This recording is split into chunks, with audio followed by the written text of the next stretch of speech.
Hi there, Rima from Eureka Fabrics here with another little sewing tip for the day. This time we're going to talk about stitch in the ditch. This is a really great technique for tacking something down but hiding your stitching without having to do it by hand. So let's say I want to bind the edge of this. So here's a little piece of bias binding. And what I'm going to do is sew along this edge at about 1/4 inch. I'm going to do that real fast for you.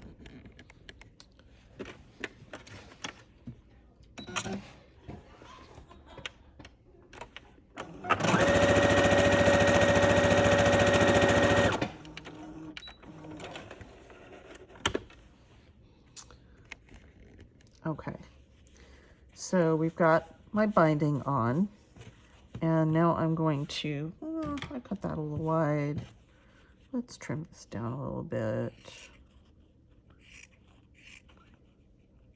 It's just eyeballing this for demonstration. Okay, so now I'm gonna fold my binding in and move it over so it just covers that seam.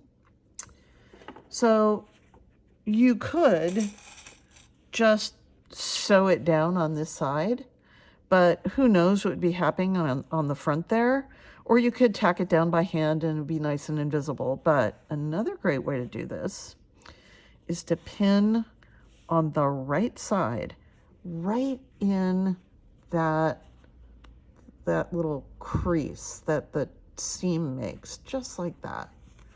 And you need to be careful that you're actually catching the fabric on the other side. So let's pin one more time. That pin is dead.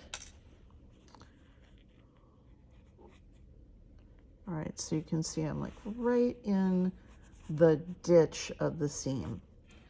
And when I sew, like just following my pins, you're gonna see that we're gonna end up with a nearly invisible seam.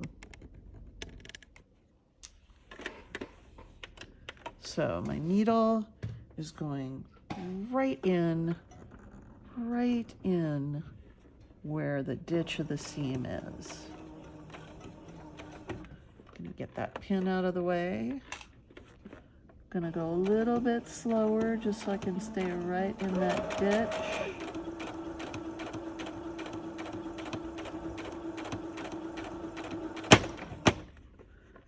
Let's get the pin out of the way.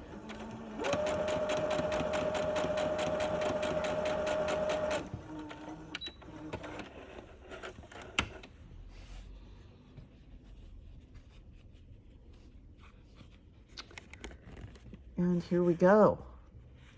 You can barely see my top stitching in there. Your sewing machine, oh, and you can also see that I've caught that edge on the back so that that's sewn down nicely, but the stitching is almost invisible here. Your sewing machine may come with a stitch in the ditch foot. You can also use it for a blind hem. It might look something like this.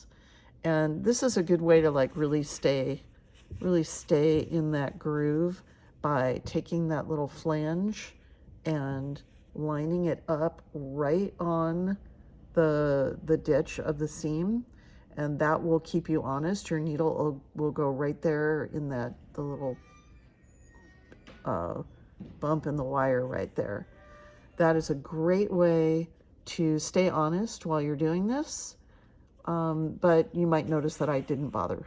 So anyway, I hope this helps, and we'll see you soon. Don't forget to subscribe and hit the notification bell. Thanks.